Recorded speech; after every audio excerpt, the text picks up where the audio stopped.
Okay, man, are you ready to go? I'm ready to go. Now, come on, now crank this motherfucker up.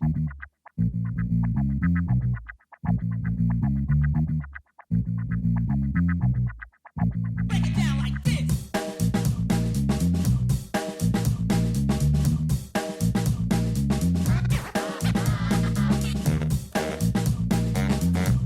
Hello, Internet. Gino, that Pinguino Greco here again with another episode of Deep Listens. And today we are going deep into the swamps of Louisiana to talk about Norco, a point-and-click adventure game that came out in 2022. And dare I say it, a game of our year contender now midway through the year. A strong one. I don't speak for all of the hosts of the show, but I venture a guess it'll end up towards the top of one of our lists. Joining me, as always, to discuss all things video games, Pete Busby. How you doing? I'm doing good. I'm glad I picked a good one. Glad people seem to like it. I've got two facts about Louisiana.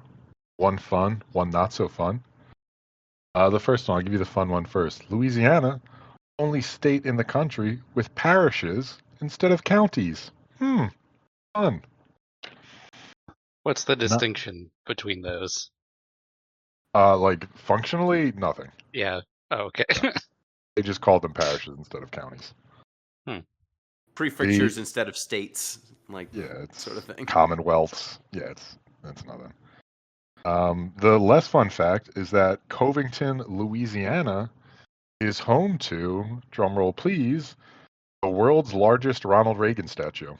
Huh. Take a guess. If Was you had to guess the- how big the world's largest Ronald Oh, Reagan God. statue is. 5 feet tall because there aren't only one. Shorter than life size. 100 feet tall, and his Whoa. leg is stepping on the chest of America's enemies. Yep, and it spews fire into the night. Yes. It's 10 feet tall, so taller than okay. Reagan, but not that huge. It's not that big. No, honestly, it's not. I feel like if you're going to do a dystopian thing like making a Ronald Reagan statue, make it breathe fire. Yeah, dude. Is something. he from that area or something? Nope. Never even visited. Some Sure rich isn't. guy in town just liked Reagan. Cool, I guess. When Or was the uncool. statue erected? 2008. Here's the description from some Weird. website. Who cares which one? Reagan stands almost 10 feet tall, 1.5 times life size. Thank you for that.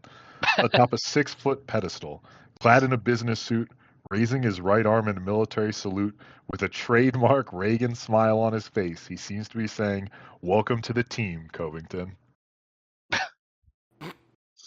Sure.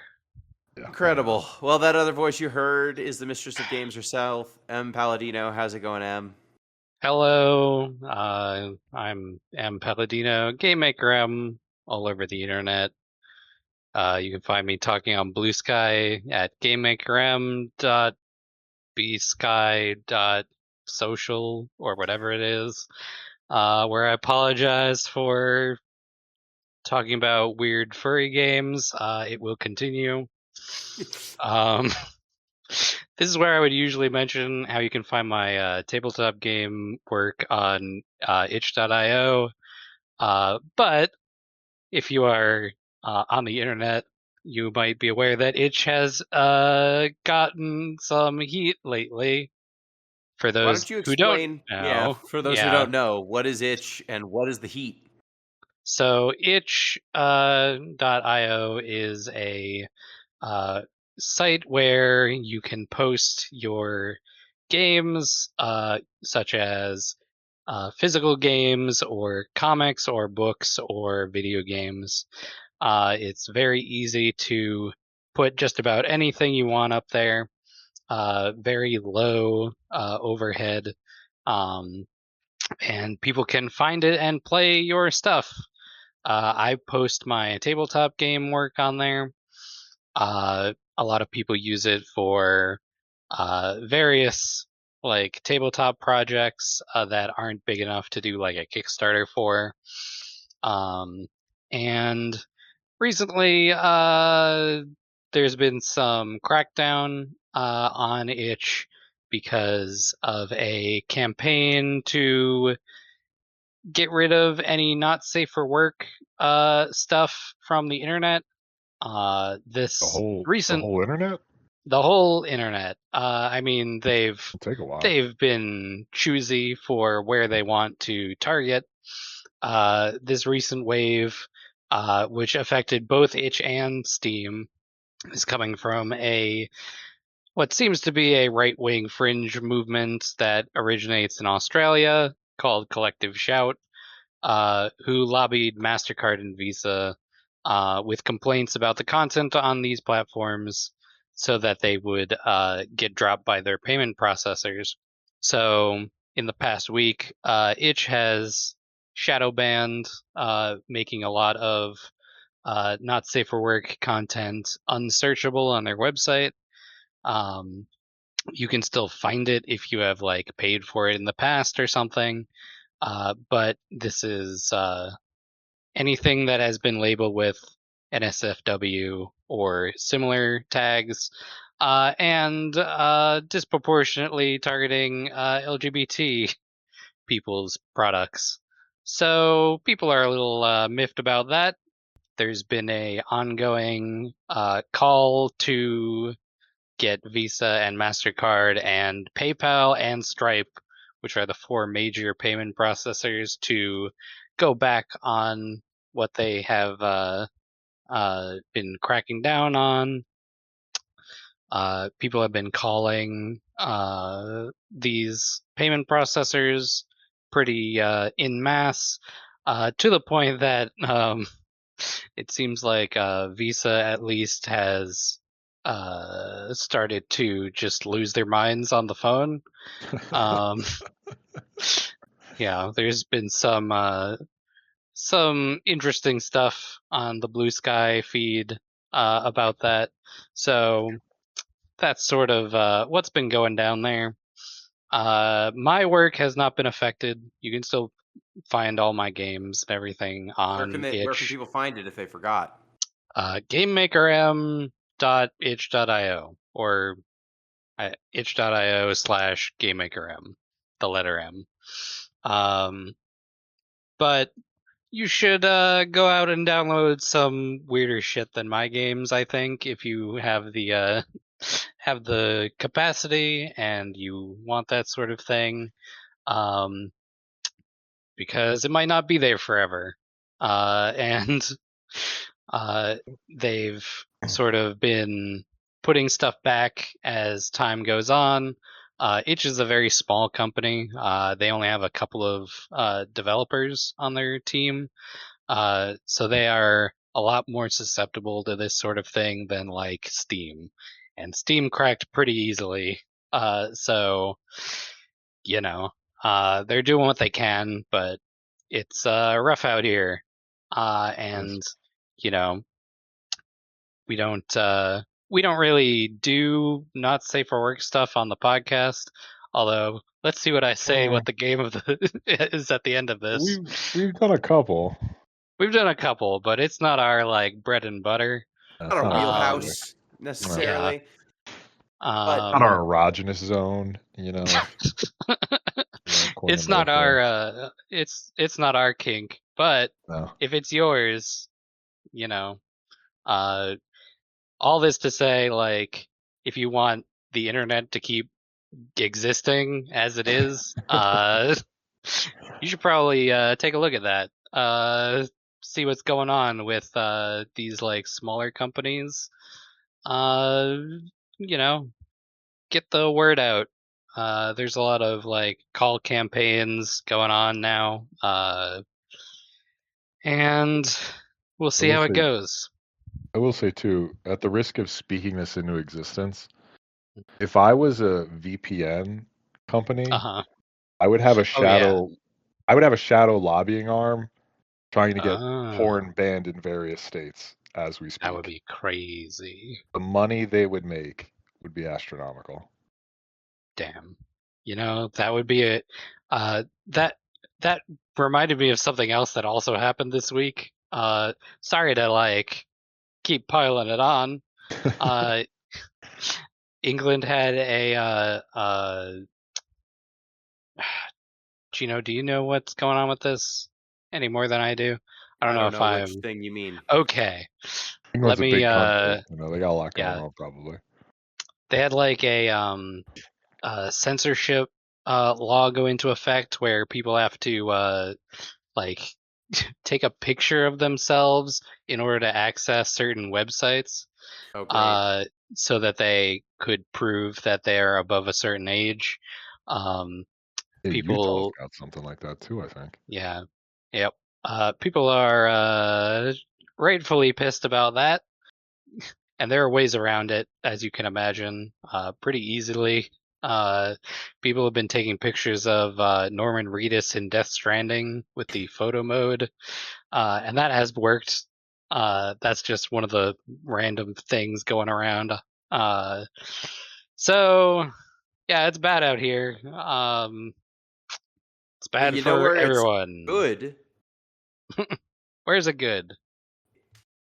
Well, if you were to support the show on patreon.com/deep listens, you could get into our Discord where you could talk to us and Yeah. other listeners of this show. What a good place. You can also get in touch with the show, deeplistens.libsyn.com. We have comment sections, and deeplistenspodcast@gmail.com.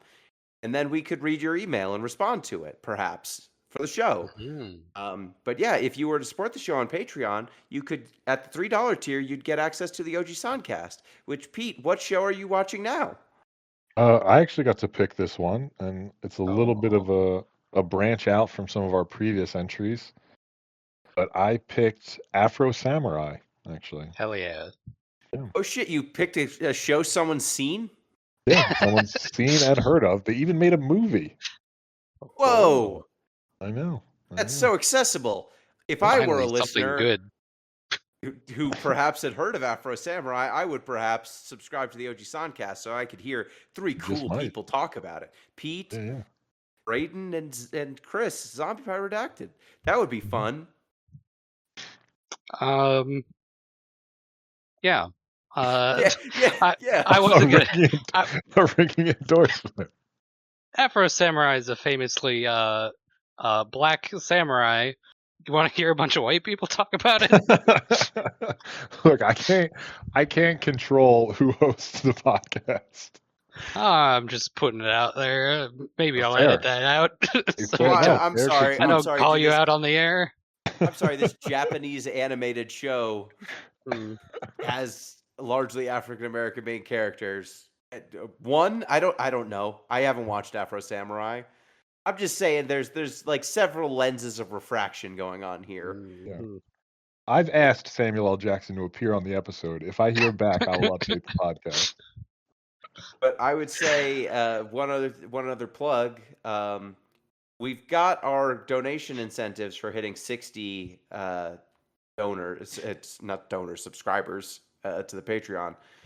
The Off the Deep End show, I believe, is doing Raven's Cry if we hit that number. I think we've decided what we're doing. Yeah.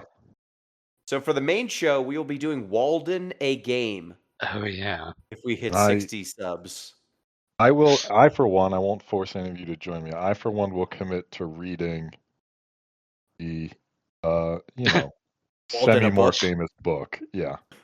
So we will have both Walden a Book and Walden a Game discussions if we get to 60. With a reminder that the OG Soundcast subbing at that tier counts twice. I thought we did this already, didn't we? So ZP played Walden a Game by himself to torture himself for a fundraiser Probably 1 year, and he I'm a said, communist or something. Was there some subversive element to it? Yeah, he played it for a fundraiser and then was like, you sickos should have to play it if we hit a subscriber tier. And so we have 60. It probably won't be as vile as Duke Nukem Forever, but it might be more banal somehow. We'll find out. I hope that I can command Henry David Thoreau to kill in Walden a Game. That's all I want. I think this is the first instance where Duke Nukem and Walden a Game have been mentioned in the same sentence. That's our show. That's the show we have. I'm sorry. Speaking of this being the show we have, oh wait, actually, before we get to the game, we should probably check in on the Discord report. The Discord report. This week on the Discord, it was a lot of that itch thing that I mentioned earlier. That was kind of big news. Also, there is a whole lot of weirdness happening over at I don't think is it Vice still? No. No. I forget what the Zombie Waypoint. Zombie Waypoint had a whole thing this past week. Aftermath, I think it's called at this point, which fitting. And they had a whole little kerfuffle about what people are getting paid to write articles about video games. And so that was kind of a dust up. Conveniently, the day before this whole itch thing broke, so it kind of got a little overshadowed here. We also have what else going on in here? People keep talking about Uma Musume. It won't stop. That's the other thing. We've taken over the shortlist channel because that's where ZP originally said, maybe you guys want to play Ume Musume. And it's just continued because something about this horse girl game just gets into you, I guess. I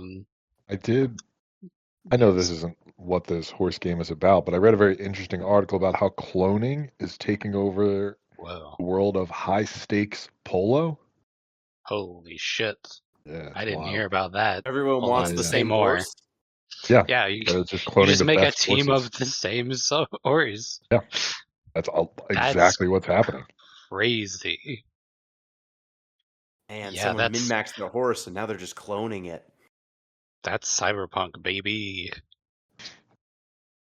Oh man, I wonder if we find out if the cloned horses have different personalities or something. Whoa. Do you think they have to have extras of the clones just in case one of the clones gets hurt? So this is another thing I learned about polo, which I did not realize.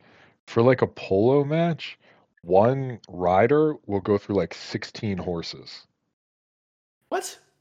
Yeah, like that's how fast they change horses in a match. Wait. Maybe they don't go through. Maybe they bring 16, but they are changing horses at an astonishing rate. They are swapping horses? Hot swap. Yes. Hot swap those horses. How long does a polo match last? A while, apparently. I thought it was like, I don't know, an hour? 16 horses in an hour would be insane. A horse every 4 minutes. But I mean, the field is 300 yards long, and these horses are like sprinting, stopping, changing direction constantly. Like the fact that the Kentucky Derby at 2 miles is considered a long race. That's true. Tell you. True. Horses are not for distance. True. A standard polo match generally lasts between 1.5 to 2 hours. That's longer than I would have thought. The game is divided into periods called chukkers, each lasting 7.5 minutes. That's a ton of periods. There's also very interesting. You don't have to turn this into a polo cast. But the way teams are made up is very interesting. So like they assign players numerical ratings based on their skill level. I think the highest is 10. And a team of polo players in aggregate can have something like 16 points. So if you have a 10-point player, that's most of your points already. The reason they do it this way is because polo obviously is a very expensive sport. So the like billionaire patrons want to play, and they're all rated like 1s and 0s and stuff. So then they can get on the field. That's crazy. So you have one horse that's worth a 10. No, you have one like person, one player who's a 10. Yeah, one guy. Okay. You have the LeBron James of polo who's a 10, and then you have his billionaire benefactor It has a 1. So They're do just you think Jeff Bezos or whatever, whichever billionaire you want to be the polo player, do you think they want to be more points, or do you think they are cool being ones and zeros so that they can put all their money into their super athlete that they're Yeah, right. hiring? So they get to play with LeBron. Yeah, I don't Yeah. know. I don't Like know. if Jeff Bezos became a 7 and therefore could never play with LeBron because right. that's a 10. You just have to get worse at it. Yeah. Just make yourself worse somehow. I'm sure there's no way to corrupt the rating system of No, polo. I'm I'm sure it's sure you rock couldn't solid. pay to have a lower score or Absolutely something. not. Oh man, I was just imagining people, they're just being like pit crews on the side, picking the jockey up and placing them onto the next horse, and then the previous Probably. horse being sent to the glue factory. Yeah. Oh man. Okay, well, maybe we'll discuss more horse stuff next time. Who's to say? But this time we're discussing Norco, an adventure game that you picked, Pete. So what is Norco?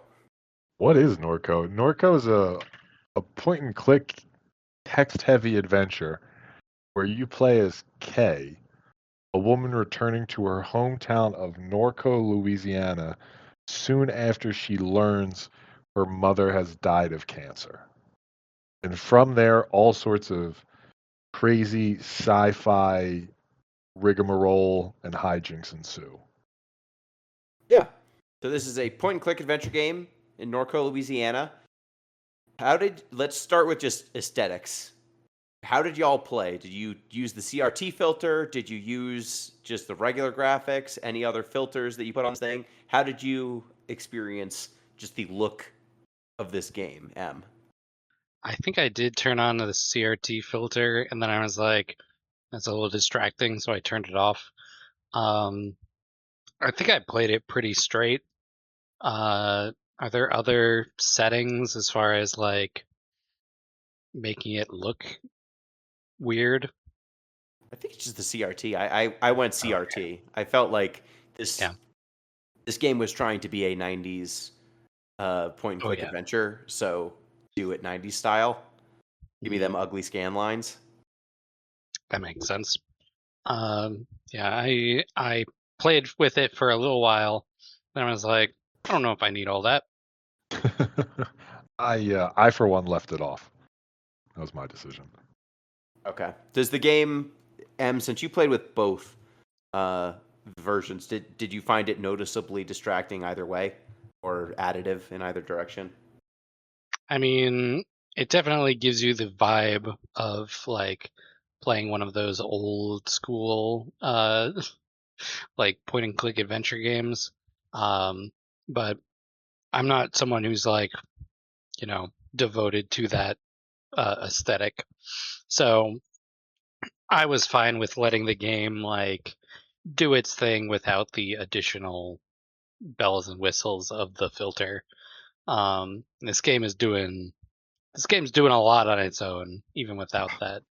Uh, I think that's putting it lightly. But the game's like kind of got this like pixel graphics look to it, which really you don't see very often anymore. And it's really striking, like when you are getting like these sunsets over a what looks like a like refinery, and there's like your house, and it's like kind of a normal looking out exterior of a house, and then just in the background you can see like the sun setting and like the oil things and like fire. It's just that kind of wild aesthetic, or like uh driving down the highway on a motorcycle, and just having like flames on one side. It's wild. Every screen of this game is cool as hell, I'll say. Yes. Yes, for sure. It is aesthetically a powerhouse. It is a point Mhm. and click adventure game, so every single screen gets a lot of attention and care. There's clickable areas that you can, examine stuff. And boy, oh boy, like the look is very striking. The animation of the characters that you see, people be ugly in this game. People be ugly. Yep. Yeah. They are grimy.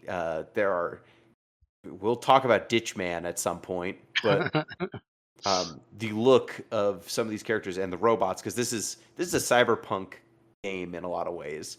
It is set very much in a realistic looking New Orleans, and a realistic looking Norco.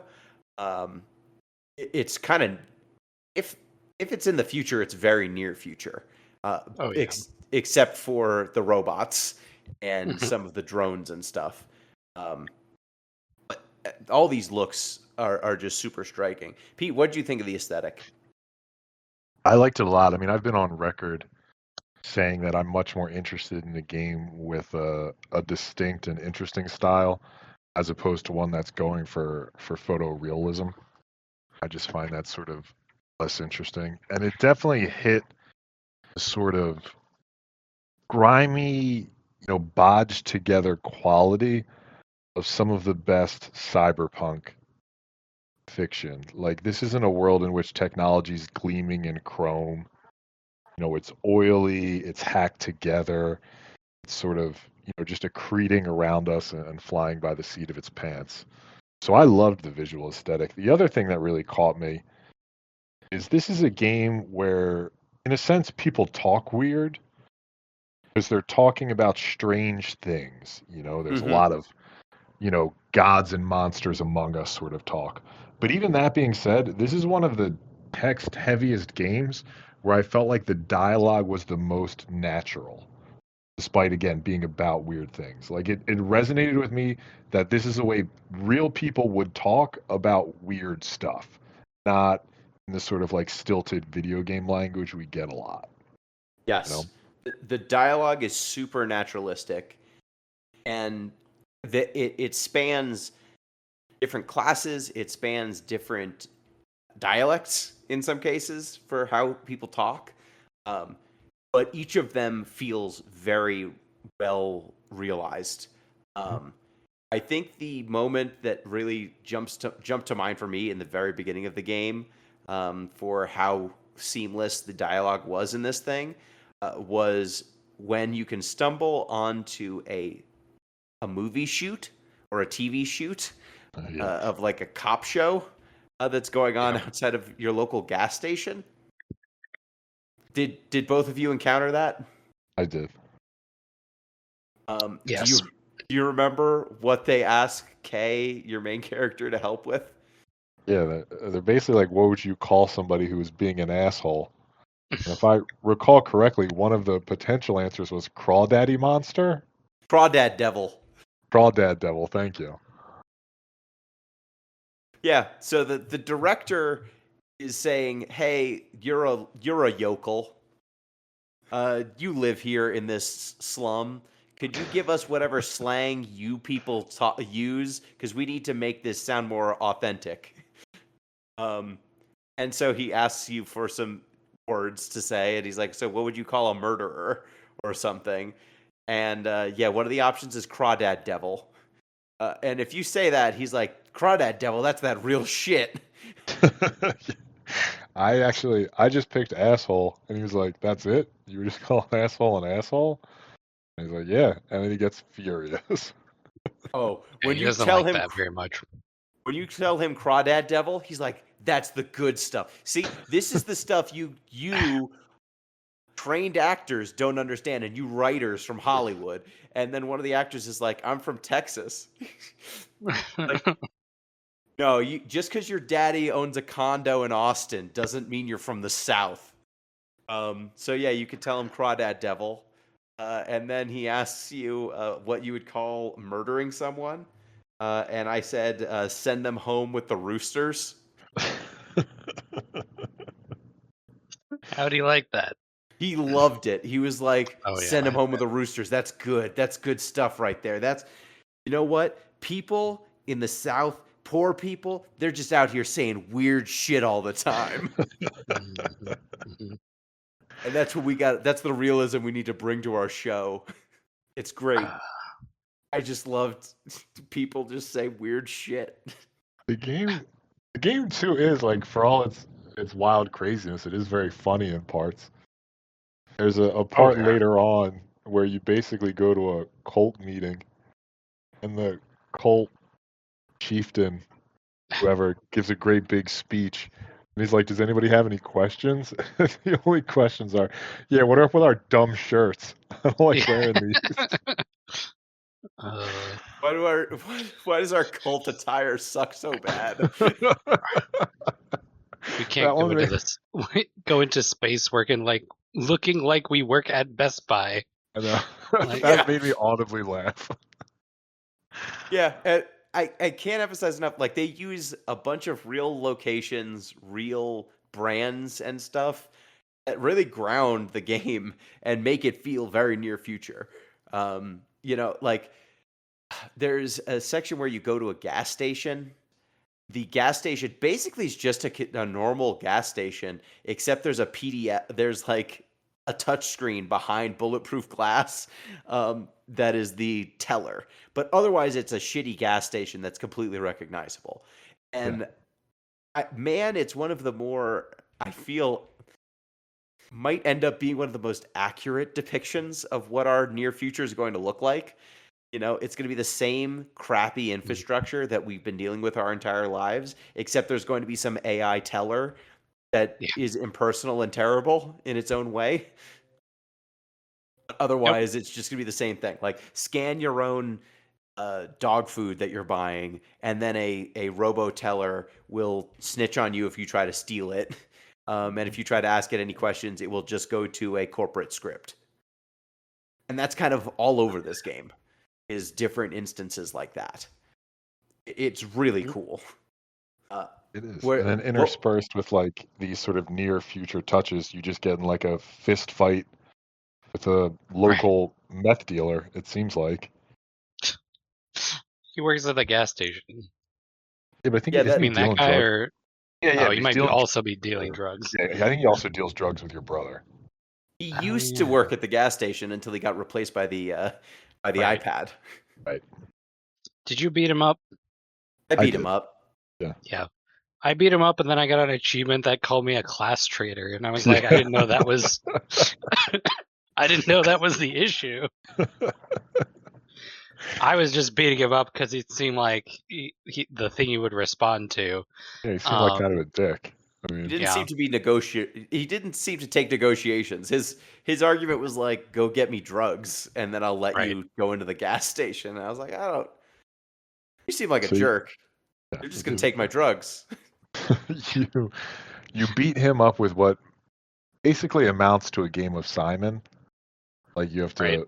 They put, I think for him it's 3. They put 3 icons on the screen, and you have to click them in the order in which they flash. But for a point-and-click adventure game, this one also has some pretty good mini games. There's the sort of Simon version I just talked about. There's a rhythm one where you have to click when these circles overlap. Then there's my personal favorite, a mini game where you have to drive a shrimping boat through the bayou. Mm-hmm. It gives you like a top-down isometric perspective and fades out every once in a while. So you have to remember where the, I don't know, mangroves? No, that's Florida. I don't know, where the edges of the swamp are, whatever they're made of. I think there might be mangroves in the Mississippi Could be Delta mangroves, too, but I'm not know. sure. Yeah, so there's definitely a lot of those nice touches. Like, there's actual combat in this, and like you said, it's much more of a quick time event sort of thing. One of them Simon, one of them is timing button presses, but point-and-click adventure games don't exactly use this sort of combat at all, or combat at all. Usually it's go find an item, use it on the thing. You say the right dialogue, choice, move on. And it's got plenty of that, but it was nice that they kind of varied up the gameplay a little bit by adding combat to it. And what did you think of the systems that are at play here? The combat, the point and click. Did you think it struck a nice balance? It is difficult to do combat in a point and click game because having active combat like that takes some like attention that you might not be showing the game. So having it done like this in this game, pretty good, I would say. Um, and then whenever it goes into like where you're driving a boat around or anything, that's like a real interesting use of like a mini game. The first time you experience that, you're like being you're like in a puppet show that is happening underneath a bridge, and it's about an alligator who's uh, out for revenge, and you kind of like are acting out one of the characters in that story. It's really interesting, just like from a framing perspective, because they didn't have to do all that, but having it uh, be that way, I think, goes back to the roots of where this game started, which is it was a multimedia documentary. I think it was described as about Norco, which they began working on. This is the development team, Geography of Robots. We should mention they started to work on this as a documentary about the impact of Hurricane Katrina on Louisiana. And they were working on a side scrolling game in which a robot attempts to enter a refinery in Norco, which is an actual place in Louisiana. And then it sort of spun out into this story that is a bit more cyberpunk. And it's interesting to see how it developed like that. Because if you were doing like just a bunch of little vignettes, everything could be different. Uh, weaving them together is like the hard part, and it works pretty seamlessly, I would say, with what we got here. It does. Before we move on from alligators to, Yeah. I don't know if y'all read the website Defector at all. It's a very good website. I recommend it if you don't. But they had an article a while ago, back at the beginning of July, called "Why Do Fascists Dream of Alligators?" by Asher Oh yeah, Eldine. I heard about this. I did It not was read the article, but I saw Yeah. that it existed. good, just very brief synopsis. I won't get into it because it's an excellent article worth reading. But Trump and his cronies were talking about the Alligator Alcatraz, the new HS facility they want to build. And there's an incredibly long and interesting racial history about how the South tried to sort of use alligators, metaphorically speaking, and perhaps literally, to enforce racial hierarchies. A very interesting article, and I think it would have some relevance for this game. I didn't think it through that closely, but worth reading for anybody who didn't get a chance to yet. Yeah, it's wild. Should look into that. Just because this is something that they don't really teach anywhere, and seeing it laid out like that is bizarre. But it's a thing. It's just one of those things, you know. Yeah, it's also like that section with the puppet show. Mhm. It's so interesting. One, I don't think you have to do it. I Don't. I don't think so. Yeah. You can opt out of going to the puppet show. But it's super interesting that how much attention to detail. Like there's a separate mechanic for Right. piloting that boat around that is completely optional. It's kind of a morality play. Like Mhm. you are controlling this. I guess you're a fisherman who has at one point captured an alligator and made it his pet. And then the alligator breaks free and tells you, because this is a magical realism sort of world, it says, hey, there's this shrimper that killed my child. Go kill the shrimper, and then I'll be your pet again. And then you play out, finding the shrimper. You can find the body of the dead child alligator. And then you decide, like, are you going to kill the alligator? Are you going to kill the shrimper? Are you just going to let things be? What did y'all do in your playthroughs? I killed that guy. Pete, did you kill that guy? Oh, I 100% killed that guy. Yeah. Well, since we all killed that guy, we all got eaten by the alligator. Yep. Uh, You shouldn't make deals with alligators, first of all. No. They're cold-blooded. They Yeah. are. You shouldn't keep them as pets either. Definitely not. Yeah, I did kind of feel like the character you're controlling had it coming. They shouldn't have committed murder, and also they shouldn't have captured the alligator in the first place. All of it seemed unnecessary. I really love that, like, you could talk to some characters later on in the game, and they're talking about how you people who come and see the puppet show are like ruining this spot. Like, there were people who are squatting underneath the overpass because it's safe from rain, and these unhoused folk are complaining about how these hipster puppet show people just keep coming in and pushing out people who need the cover and need the space.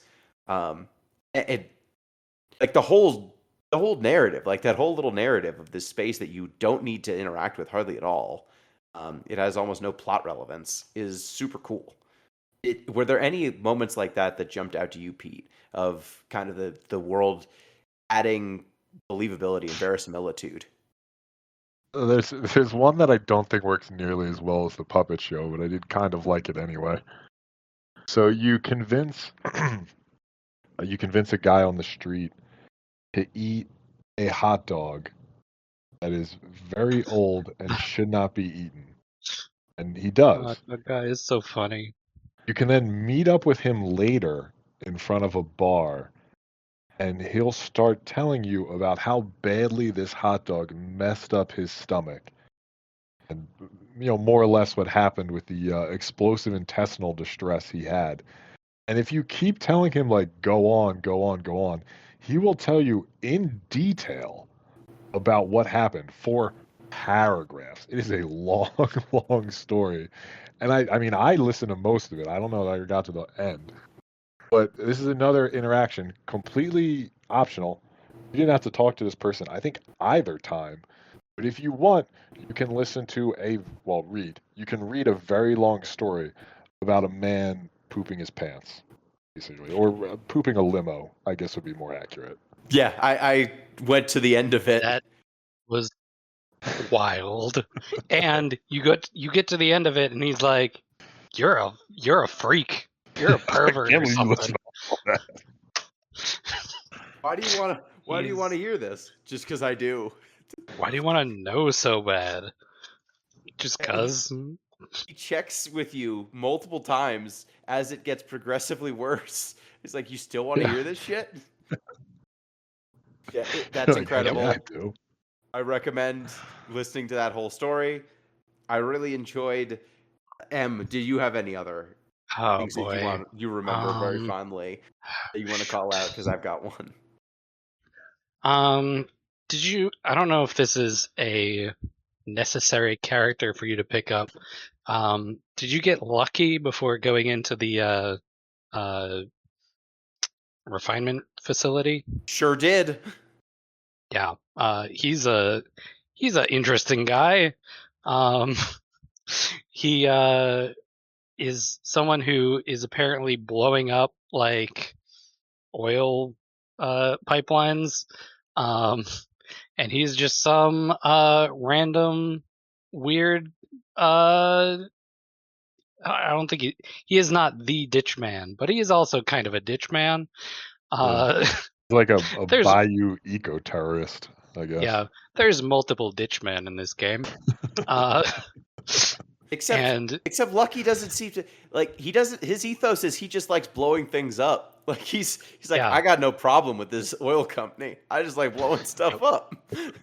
And he will join you with the express like goal of just fucking shit up for what's their oil company name? Shield, yes. A play on Shell, if you haven't caught that. Yeah, and he's just like, I just want you to go get my dog, and in order to get the dog, you gotta go get some dog food. And the dog just has weird green eyes for some reason. Not sure what that's about.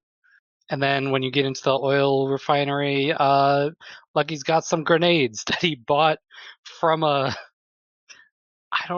he says the strangest source for these. He's like, bought them off some guy at the gas station or whatever. Yep. Something like Yeah. that. Yeah, I'm like, okay, sure, why not? And Why then you would can Lucky use those have two grenades. grenades? Yeah, he's got 2 grenades, and he's like, these are smaller than what Lucky's used to, but maybe they'll help out. And then you can use those in combat. They're pretty good. Yeah, he It's talks about just, himself in the third person. yep, it's just a lot of weird little shit like that. Um, one of the I read an article about this by Cameron Kunzelman of Show by Genre and all those other podcasts on Range Touch, who I've been listening to basically nonstop at work.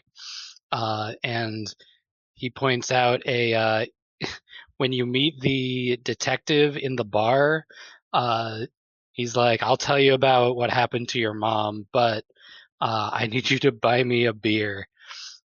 And you just buy the guy a bunch of beers. Then he's like, now I want some fries," and you buy him the fries. And it's just like little shit like that. That's like such a down to earth like quality of this game. Like, yeah, the detective guy is just trying to get drunk off your dime. Here's another weird little thing. Did you put Juggalo makeup on him? 100%. Absolutely. Yeah. Where? When? What? How? So this is like right at the beginning of Act Act three. 3. You're in his Okay. office, and there's like a little paint palette on his desk, and he's like, "Don't keep touching that, or I'm gonna have to clown on you." And you touch it again, and then he's like, "All right, I'm gonna do it. I was waiting for the weekend, but I'm gonna do it." And then he puts clown makeup on, so Yeah, he looks like a juggalo, and you're like, "Why'd he do that?" And he's like, "I was gonna wait for the weekend to do this, but I'll do it now." And for the rest of the game, he just has that on, and everyone's like, "Why are you dressed up like a clown?" He's like, "Don't worry about it." While you're yeah, doing this like investigation, it's so funny, and there's no reason for it that I can see. It's just one of those things. He just is a juggalo on the weekends, and you you got him to do it. there's a similar sort of like dumb absurdist moment with the cat at the Yes. bookshop. Mhm. You could pet a cat at the bookshop. Yep. What happens The when you cat's pet the so cat, funny. Pete? If you continue petting the cat, it just sort of starts vibrating and getting way too excited, and the bookshop owner keeps telling you, "Stop! I'm serious. Stop petting the cat." If you just keep doing it, eventually it more or less turns into a rocket and blasts off through the ceiling. At which point So you funny. discover a phone case underneath it. I mean, not as important, but yeah, the cat just explodes into space. That's just And a thing that and the happens woman here. who runs the bookstore gets pissed at you. She's like, "I Yeah. told She's you to stop furious. petting the cat." Yeah, like she knew it was going to happen. This always happens. I love the So- drone priest when you go to the The shield drone facility. The drone. What does the drone priest say when I didn't it miss comes out? before I even get to what the drone priest says. Yes. Let me just ask. I didn't miss that earlier, right? Like this wasn't a No. callback that I was unaware of. No, there's a poster in the shield facility that says, "Watch out, wanted drone, the drone priest." And then you get attacked by this thing called the drone priest, and I think it says drone priest. It's something like drone priest's gonna get you. It goes, "No one can decommission the drone priest, baby." That's And then it. you just Yep. fight this thing, and I used my grenades on it, Oh and yeah, I it died grenaded in it. like a hit. 2 hits. Yeah. But I was like, "What was that about? That was weird." Yeah. This game has so many things like that where it's just a Yeah. little attention to detail, a little touch, and man, some of it could have been corny, but I feel like almost every time it hits and is funny It does. and feels appropriate for the location they part- built. There's a part too in the second half after you go to the refinery with Lucky. If you go back to the bar and see the news playing in the background, it's playing the story of Lucky breaking into the oil refinery. This game's Okay. good. Game is good. Last little touch. Did y'all appreciate Keith, the Keith, local reporter? Keith's corner. Keith's corner. Keith's corner. My troops are gonna corner them. And I think the background of my website should be like a boxing ring because I got him in the corner. He's like a local Hell yeah. reporter who's starting a yeah, Keith. blog, Yeah. and he He's just spends like, most of the game trying to name it. yep. It's so good. This is another thing mentioned in that article. I should actually read the name of the article so I don't forget. I only found this by looking at the Wikipedia page. So if you are on the Wikipedia, it's there. The, Cameron was like, this is what makes like the game so lived in. It's just like some dude that you could actually just see in the bar at your local. There's this. I'm quoting the article. Norco review: the greatness of Norco is found in the tenacious weirdos who live there, which I think sums it up pretty nicely. Mhm. There's a guy named Keith who wants to start a news website that's called Keith's Corner, where it's all about getting the news organizations and government officials, quote, in the corner, in what can only be called a disastrously stupid metaphor. Keith is one of the most aimless, incompetent, and realistic characters I have had the luck of seeing in a video game. He lives and breathes. The profundity of him is entirely made up of how absolutely standard he is, as if he was ripped straight out of any bar where every hour is happy hour if you lean long enough.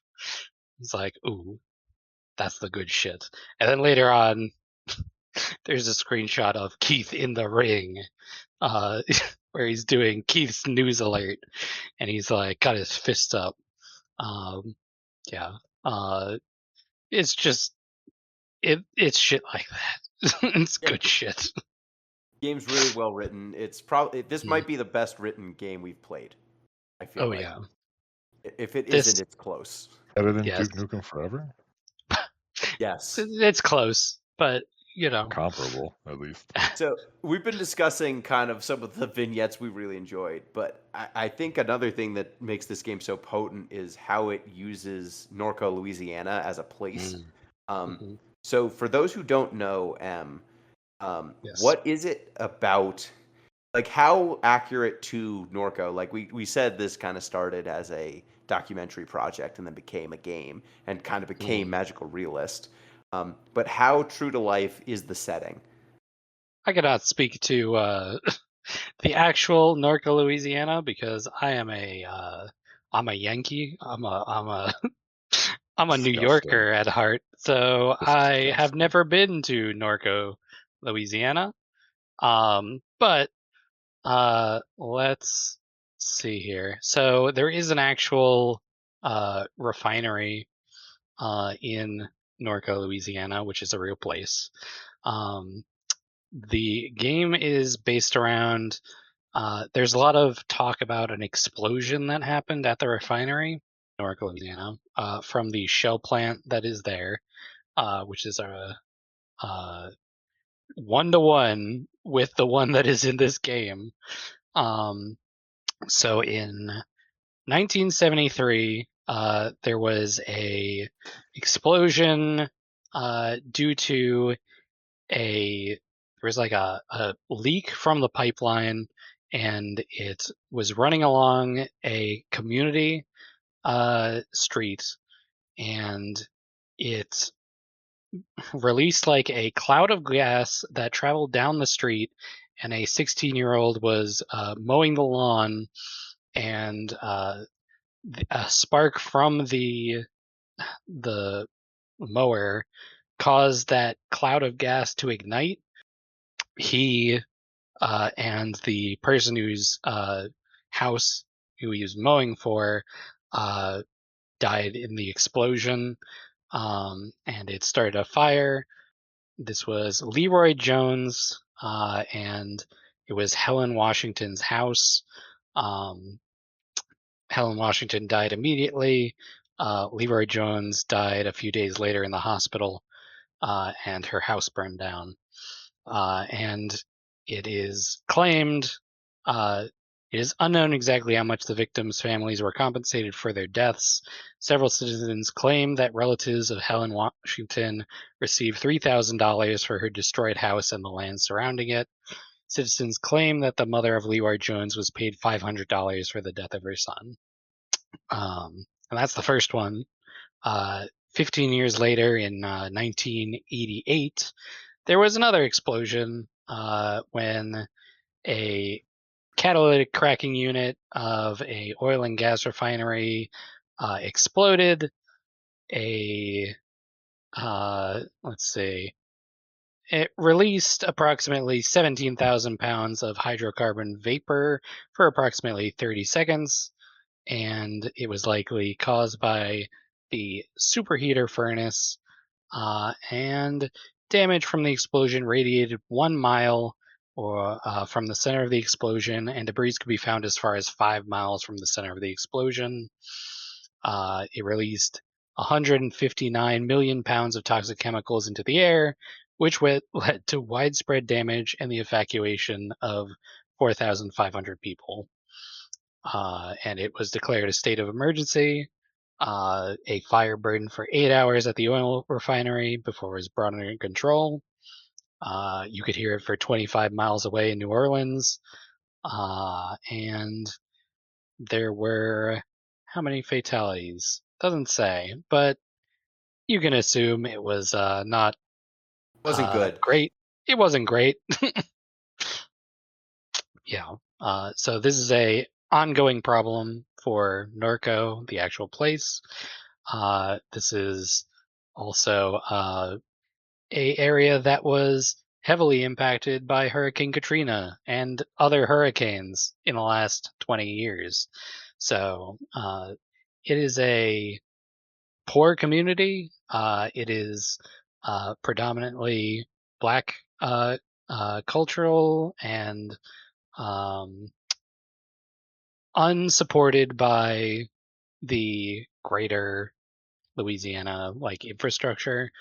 A lot of the people who work at the refinery do not live in Norco because it is constantly getting fucked up by explosions and just the And also just the refinery. devastating ecological impact of having a refinery literally right next to your house. So Yeah, it is in an area known as Cancer Alley along the Mississippi Yes. River. Cancer Why they rates, call heart it that? disease. Yeah. Cancer rates, heart disease, respiratory illness, autoimmune disease, tons of diseases popping up in folks that live around this facility, and people do still live around this facility. And in the game, they represent this in a number of ways. One, Kay, the main character's father, Blue, dies in one of these explosions at the facility, at the Shield facility. We also see just disrepair all around. People who seem visibly sick, visibly ill, all over the town around Norco. You also see, your mom dies of cancer. Her friend Duck is dealing with cancer. When you meet him later on in the game, basically anyone who's older than 30 or 40 seems to be sick. The game also manages to depict some really bleak ways that the facility is encroaching on the town. For example, one anecdote they had was that there's a above ground cemetery, which all cemeteries in the New Orleans area are above ground because almost the whole city is below sea level. Norco is 2 meters above sea level, so yeah, you so can't you can't do bury anything. you can't bury bodies. You Yep. can't bury anything because the water level's too high. The groundwater's too high. So it's all mausoleums. And this facility in the game has grown to such an extent that it has completely surrounded an above ground cemetery on all sides. And so there is no way for people to visit the graves of their loved ones anymore because it's completely contained within the facility. And you can read about some people who are suing to try to get an easement so that they can walk into the cemetery to visit their loved ones. You also, when you meet Duck, he is on a block where every house except for his has sold to the Shield facility. He's the last holdout. and they have basically mailed him to say that, hey, yeah, you might not sell to us, but if we own everything around your house, you will be trespassing anytime you leave your home. Yeah, and Would he's decaying in his house because he like just is terminally ill because of being surrounded by these chemicals all the time. Um, yeah, it's bad. Yeah, and it's also like just little touches like because Duck is the only person who hasn't sold his house, the facility basically has some it has some networking that Mm. is supposed to keep out. It's got a firewall, but because Duck is physically within the facility, they treat his house as though it's in the facility, even though he hasn't sold it yet. So you can actually get into the network because they just assume that anyone who lives near this place would not have any idea how to use a computer. Right. Yeah, and one of the things that stuck out from that little segment, they sent him a letter that said something along the lines of, uh, "You may be trespassing every time you leave your house." Yeah. Like going off of your property is entering a a you're trespassing on the company property, which is wild. Yeah. It great touches throughout with stuff like that. Um, I think it's hard to even go like plot by plot because I don't want to spoil too much of this game. I think it should be experienced. It's really good. Um, what did y'all think? But we should definitely get some broad strokes. What did y'all think of the more mystical realism stuff that goes on? Like Pete, what did you think of Super Duck? Oh boy. Oh, Super Duck. I mean, Super Duck's sort of like an excellent touch, right? Like I mean, we're gonna get briefly spoiler here, so if you want a full clean slate beyond the sort of jokes and touches we said, feel free to drop out now. But have the podcast playing in the background, even if you're not listening for our runtime metrics. But Super Duck is sort of like a rogue AI, right? And the interesting bit is it's sort of like what would you call it? Like a haywire version of an AI that was previously recorded. So that sort of tracks with the dystopian sort of corporate ruled structure that's characteristic of a lot of sort of cyberpunk fiction, whatever the genre or mode. The one that sort of perplexed me slightly more was the religious element to it as well, because there's Duck, and then there's this sort of mystical, they call it a stone at the beginning. That's not quite what it is, but this sort of like mystical orb you're trying to track down. So there's this interesting sort of confluence of things that are straight up sci-fi, like you know what they are and there's an explanation to them, however fanciful it might be in terms of modern science. And then there's this sort of unexplained quasi-religious orb that's also floating around there in the ether somewhere. So that juxtaposition I found interesting, albeit slightly confusing. Yeah, I really enjoy that, like, rogue AI that you interact with. It's basically just a scan of Duck, this dying man's brain, that gets loose because the facility that he did the brain scan with was poorly run. And they just didn't do a good job of securing his scan. And then once it got loose, it eventually got into some networks and then crossed, I guess, the bio barrier. It stopped being just a program. Like it got its programming into birds and trees and stuff and started controlling them too. And so by the time you run into Super Duck, its nodes are plugged in to electrical grids and like the network, but also it's like a crow-headed tree beast that it has commandeered as well. Yeah. They blend the technological with the biological in really interesting ways in this game, and I feel like it's low fantasy and sci-fi at the same time. I feel like in some ways. Mhm. Like it reminded me a little bit of The Witcher in some spots. That's an And that interesting grab.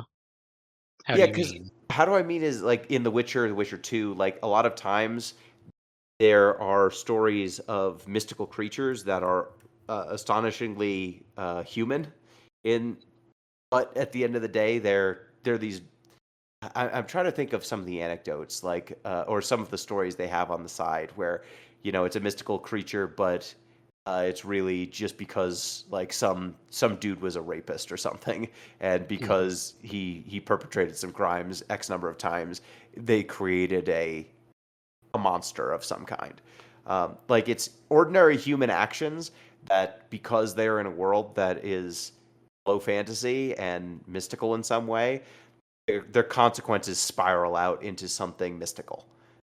Like Duck just wanted to save some of his thoughts so that when he died of the cancer, there would be something for his family to talk to of himself, some remnant of himself. And that Yeah. desire spirals out into world changing being in some sense. And Yeah, I think that's fair.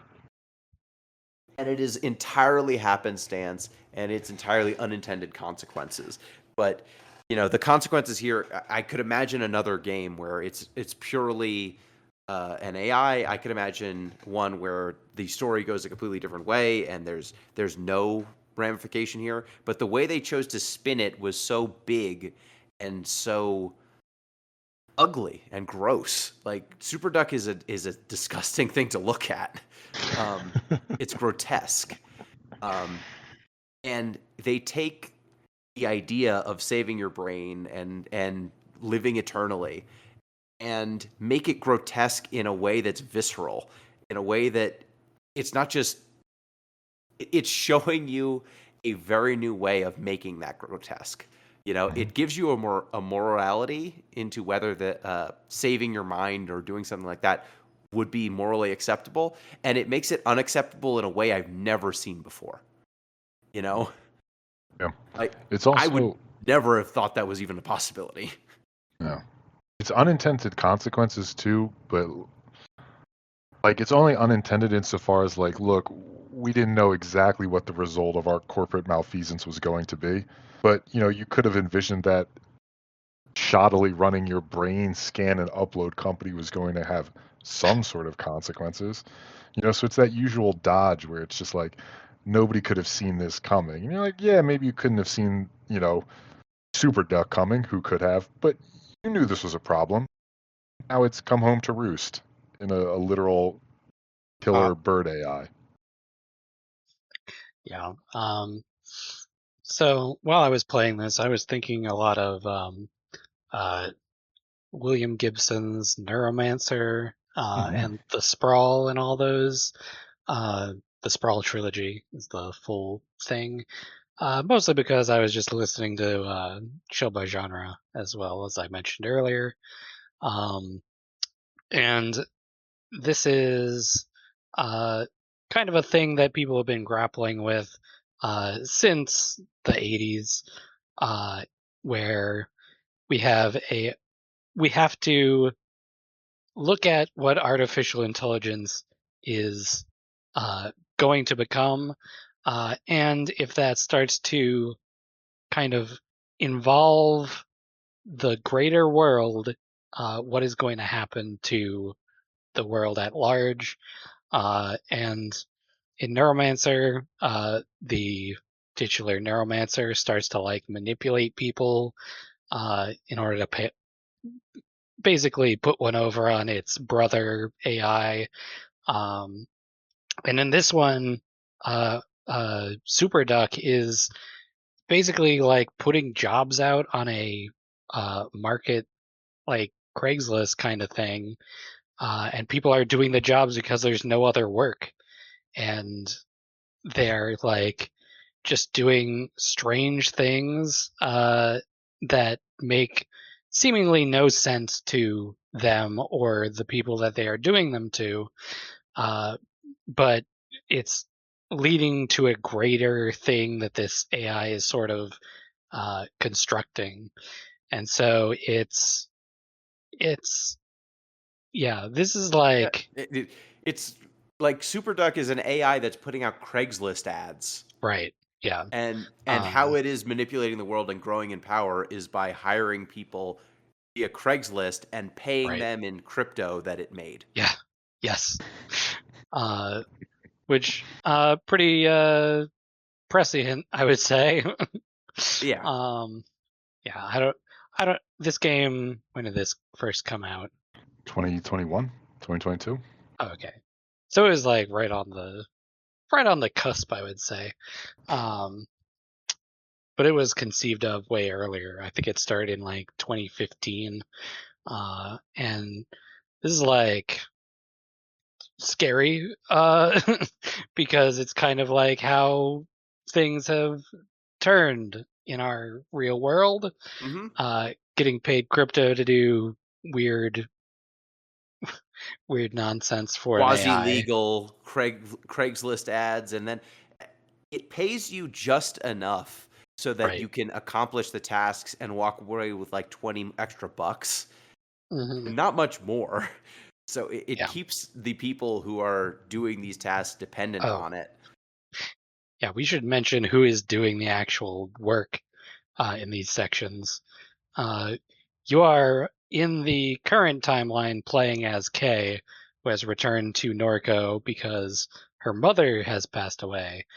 In the flashback sections where you are doing all these like weird uh weird jobs, you're playing as Catherine Kay's mother, who is like actively dying of cancer uh while doing all this stuff for pennies, it seems like.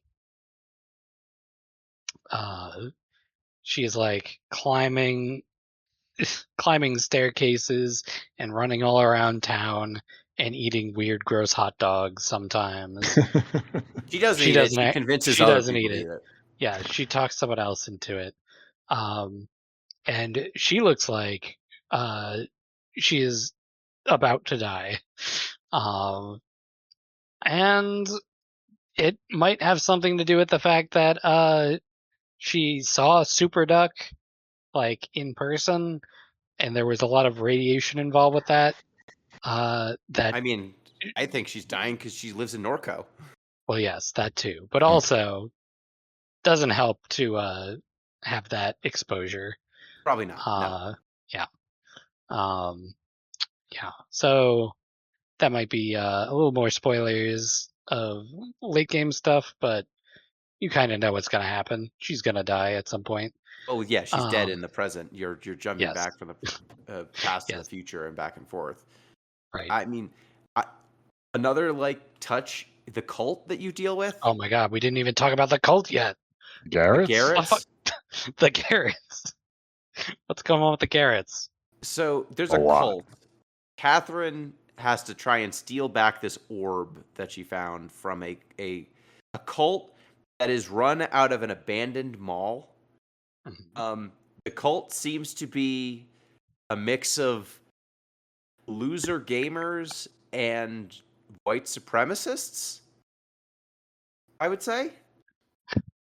Yeah, they're they're like the left behind of society. It seems like um, But like they're specifically, people who think they should be better in better states than they are, right. Yes, and that everyone else is their lesser, and that they should it the true religion and the true ordering of the world, they would be on top, but this fallow corrupted world, you see, has put other people on top, and that needs to be stopped, and the cult's going to do that. That's the argument. It's eerie. It is an eerily prescient way kind of cult that they've made. It feels very Jordan Peterson-y. oh yeah, it's got all that woven in here. Um, like think about think about those types, and that's kind of where we're drawing from. The cult is basically all white guys with bowl cuts who are dressed like Best Buy employees. Some of them seem to just be there because to cause havoc, basically, or to have a place to be and delude themselves into thinking that they're going to change the world. Some people are true believers, but not very many. Most of them are just looking for social acceptance in some form. But man, that cult's so well realized.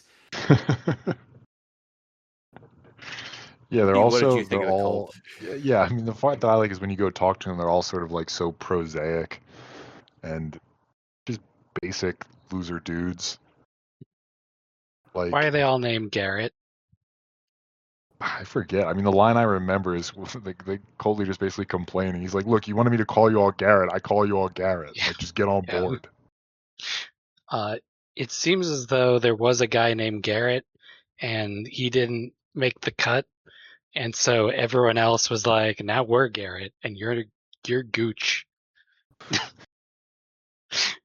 It's just a weird aspect of that. Yeah, it's just frat boy stuff. Like Yeah. it's It's Lord of the what those Flies. dudes would do. Yeah. Mhm. It's just a bunch of losers who are hanging out together, and all of their social order is based around mocking other people. Like Oh, that's all and they that want to binds go to them. space. Even that seems like it's really like They're like, "Yeah, there's whatever. I mean, might as well." there's a But guy who wants to go to space because he's got a like pseudo Christian cult. But everyone yeah, else, there's a bunch of people who just seem to be fucking around. yeah. It seems like they want to go to space for the same reason that Elon Musk wants to go to space, which is in space, he can be powerful again, and that seems to be what they want. I mean, their Uh, explanation is that if you go to space, you can talk to angels, and then angels will let you right. fold time and reality because you will learn the language of angels, which You know, is, what is it's a cult. confusing about this to you? It's cult stuff. But every Yeah. time they've got the highfalutin cult explanation for things, and then when you see their cult leader and he can't even conduct a meeting without people talking about how shitty the cult is, Why do we dress so dumb? it's great. Like they've all got stupid bowl cuts, and one person's like, "No one's got a bowl cut as bowl cut is mine. I'm an adherence and orthodoxy with the cult. Everyone else is blasphemers." And other people are like, "Just leave me alone to play video games. I got to go to work in the morning." It's perfect. It's perfect with how haphazard it is. I love that it's in an abandoned mall. Like, how many strip malls have you seen where there's just like a weird mega church attached to them nowadays? I mean, like you should see the places I in don't. Tucson, like outside. Like you drive a couple miles outside of Tucson proper, and things get grim pretty quick. I do not see that because I live in Connecticut. Yeah. I live Yeah. by Yale, which wouldn't let any of that happen. But let me tell you, I have seen Yeah, if you some. go out a little ways, it gets weird out there. It gets weird out there. It's like, oh, that used to be a supermarket. What is it now? A mega church with its own logo. Hmm. It's like Dollar General's next to church. It's weird out here, and this game captures it quite well. I love that the church there's a guy who's just living in a closet in the church, and all the Garretts tolerate him because he gets them drugs. Oh yeah, should we talk about Pawpaw, Pawpaw the Ditch Man. the Ditch Man? Yeah, Oh, Paul the Ditch because Man. he's a character in this game. Uh, he seems to think that Catherine and by extension Kay are no, they're not reincarnations. They are Descendants of. descendants of Jesus Christ, Mhm. um, of the Bible. Yes. Thank you for clarifying which one. Yeah, just in case that wasn't clear. What's up with that? You think? Oh God, who knows? We're not going to spoil the end, but I I know. really Yeah. enjoy all of the Garretts saying, "Pawpaw, shut up with your Da Vinci Code shit." Yeah. You still on that Da Vinci Code shit, Pawpaw? Yeah, it's weird. I swear, he's got weird glowing eyes. Yep. And he apparently saw Kay at one point Mhm. at the beginning of the game. So this game is great. I would recommend you play Norco. Maybe we'll do a spoiler cast covering everything if we feel like it. But game is awesome. Dope. Strong recommend. Any closing thoughts, M? Read Philip K. Dick and Good William one, too. Gibson if you like this game, because you will see the same stuff that is here, except 30 years earlier, no, 40 years almost, and maybe even weirder. This might be toned down for the genre. Yeah. Pete, any closing thoughts? Yeah, read Neil Stevenson's Snow Crash too while you're at it. Also very good. All right. And with that, we close the book on Norco. Man, I didn't even talk about it. Like, I took a New Orleans literature class in college, and a lot of this game and the kind of general disrepair and disregard, I feel, are echoed a lot through a lot of that literature. So seeing that also and having that additional context made this game's eloquence pop even more. Like, this game's so good. Yeah, I didn't even read any of the lines that I pulled out. Because just like the way this game opens has some of the hardest lines I've ever read. Oh, yeah. To the point where I got like basically like the first couple of screens into it. I was like, I gotta hold on. This is a lot right now, and I gotta be in the right like mindset to appreciate it. One of the lines that's right in the beginning, the war was a meme that set Albuquerque on fire. You escaped while the foot soldiers of a pop-up junta bloodied the land. And I was like, whoa. This is doing some stuff. That's that real stuff right there. Yeah. I don't know. Maybe that wasn't as deep as I thought it was when I read it. It was good. Like, Yeah. the vibes are strong in The a lot of vibes this stuff. are off the charts. If you want vibes, there's vibes here. Yeah. That it goes super hard, and then it has some of the most naturalistic writing I've ever read. This game is excellent. Well, M, what excellent game are we playing next? Oh boy, we gotta pick an excellent one. What's following up Norco? All right. I could pick a bad game to follow up with this.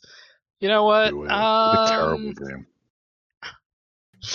I'm gonna pick a game that we are probably going to absolutely loathe, but I think it is in the style.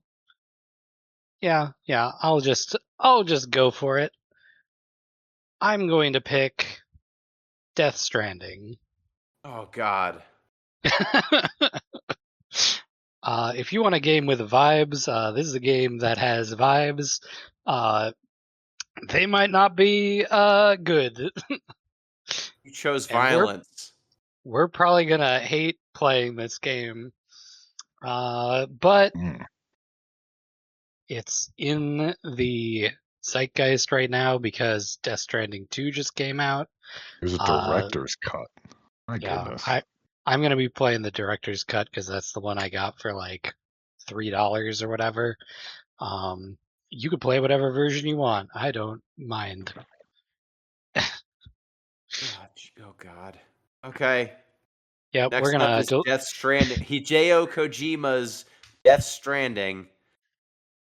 Hideo Kojima's Death Stranding, an experience like no other, and maybe it's because there shouldn't be any other. From the makers of Metal Gear Solid comes Norman Reedus. We famously love these games, right? Sure. We famously these games. All right, thank you, Pete. Yeah. Thank you. Thank both of you. No, thank you, Em. Oh, damn. Can't even save that for next time when we actually have suffered through this. I'm just That's fine. guessing. Just guessing. I've just got a decent read. I know my audience, and they don't like this. And thank you, dear listeners. Reminder, you can get in touch with the show, deeplistens.libsyn.com. That's our comment sections we've got there. deeplistenspodcast@gmail.com. That's our email address. And patreon.com/deeplistens if you want to support the show. Till next time, peace.